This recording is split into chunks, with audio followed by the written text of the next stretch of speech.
What's going on, everybody? Welcome into the Jets Report. My name is Patrick Siepman, and coming up on today's show, did the Jets commit highway robbery during the 2025 NFL Draft? We're going to talk about it because tight end out of LSU, Mason Taylor, this guy's a freak of nature, and he's been turning heads all offseason and specifically today at joint practice with the New York Giants. We'll discuss Mason Taylor, also give you guys some injury news on the back half of today's show. But before we do so, we got another sub battle going on. My guy Joey Peterson, right before we jumped in the studio here, host of our Packers Report channel, said, hey, let's see how many subs you can pick off your second video today, and he'll do the same with his. So I don't want to lose. I'm a competitive guy, so if you guys have not already, hit that subscribe button today. We post a video around your New York Jets every single day. We'll also be live for the game this Saturday night versus the New York Giants. So hit that subscribe button. I would greatly appreciate it. All right, so why are we talking about Mason Taylor? Because I think this guy is just cut from a different type of cloth. 8 days ago, Mason Taylor suffered a high ankle sprain. I thought that meant he was going to be out for damn near a month. Maybe his status for week one would be in question, but he is already back at practice making plays. He had an unreal 7 route today. He was diving. He caught the football. It was a perfect throw as well by Justin Fields, but a just freak athletic play by Mason Taylor. And we knew this guy is a freak of nature. Like, that was his biggest calling card when we were scouting him coming out of LSU. Still only 21 years old, doesn't turn 22 until, late May or early May this upcoming season. And this guy's just a freak of nature. I think he is going to be one of the most premier tight ends in the National Football League when his career is all said and done. He's an incredible route runner. And he, if you put a linebacker on him, they're too slow. You put a slot corner on him, they're too small. And I think the Jets, and why I think the 2025 NFL Draft could be considered highway robbery for this organization, is they set it up perfectly. Because we knew the question. All right, round 1, pick 7. Are you going to go tight end, Tyler Warren, or even go Colston Loveland? Or are you going to go the surefire thing in an offensive tackle in Armand Membu? Now, throughout the whole process, I got to the take that they should just take Membu. The biggest reason why is because you could hit up the second round and still get a guy like Mason Taylor. Now, the offensive tackles in round 2, you never know, they could end up working out, but I felt more confident the Jets taking a tight end in round 2 over an offensive tackle. So he looks like a home run pick, and he looks like a home run pick. But who also is a big fan of Mason Taylor? How about the head coach, Aaron Glenn? This is what he had to say on him after the practice today, saying, I don't know if you guys saw the 7 route that he caught. I think it was outstanding the way that he was able to reach and maneuver his feet to stay in bounds on that play. But those are the things I expect from him in the passing game. It's nothing new for that player. The thing is, he just has to make sure that he comes along at the right pace so we don't re-injure that ankle again. But he's a fighter. He wants to be out there. We're going to do everything we can to protect him the right way, but also let him go out there and get his work in. I thought he had a hell of a day. And listen, I would be stunned if he isn't a guy. Like, in a couple of years from now, when you guys are drafting for your fantasy football teams, I would be shocked if Mason Taylor wasn't a top 5 tight end selected. He is going to be a name in the NFL. Those 85 jerseys will be seen all over MetLife Stadium, hopefully for the next 10 seasons. And, I just said it, but he doesn't turn 22 until May.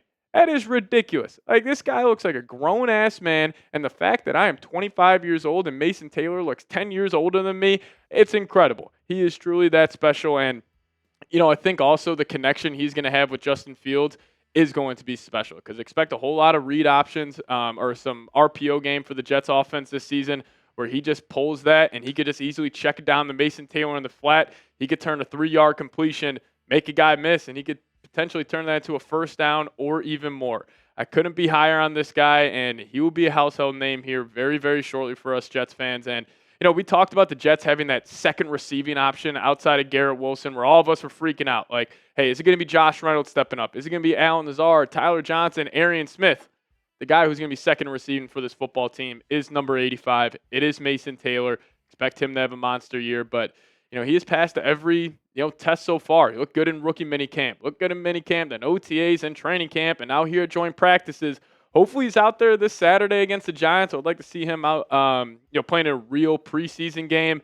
But again, I don't know if I would want him out there without the rest of the first-team offense. So we'll see how Aaron Glenn decides to play that. But couldn't be higher on this guy. And if you guys want to show him some love, let's type his jersey number down below in the comments section. Let me see those 85s. Cannot wait to see this guy. I might be taking him in fantasy football this year. He could be a sneaky option. Maybe we'll go around 700, 800 yards, hopefully this upcoming season. But type those 85s down below.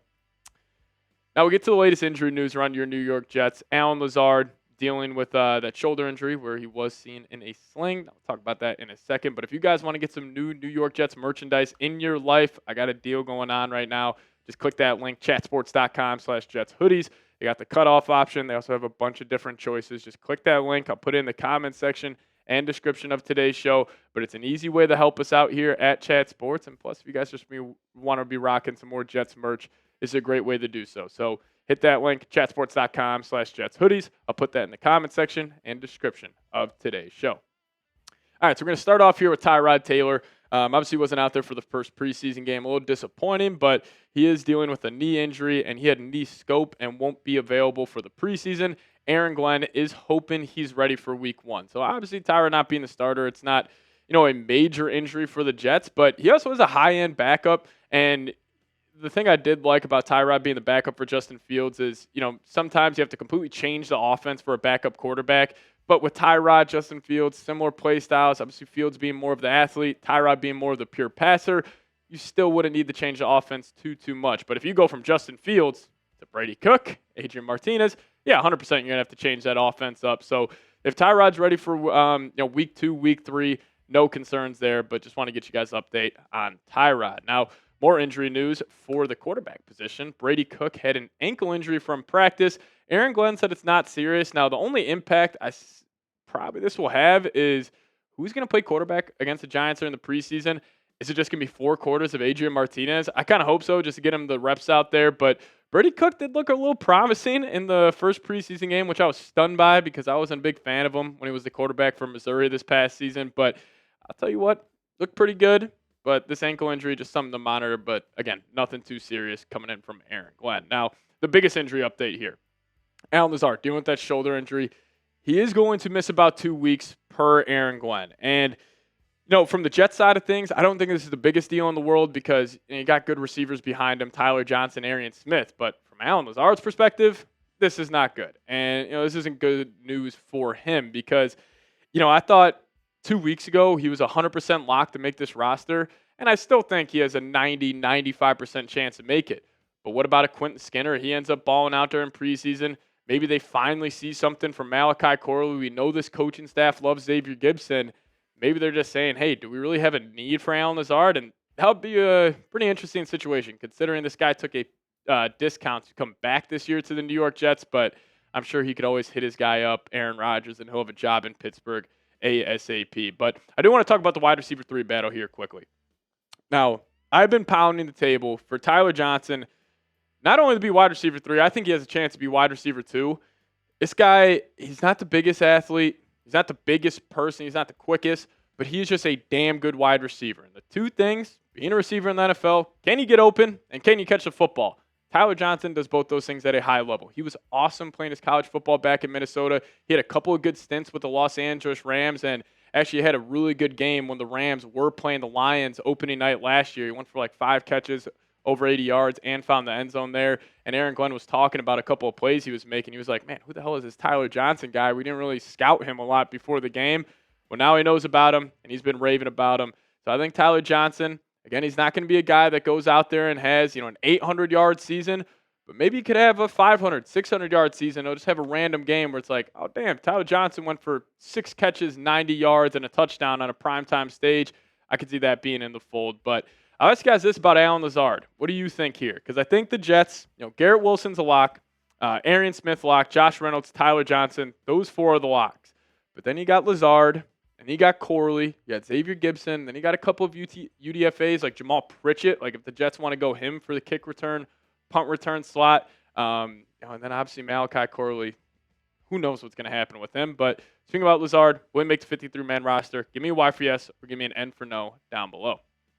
Now, if you guys could, hit that subscribe button on your way out. We're actually less than about 20 subs away from 8K here on YouTube. So if you guys have not already, hit that subscribe button. If you're watching this entire video, clearly we're doing something right here. So hit that subscribe button today. We'll see you guys next time. As always, go Jets.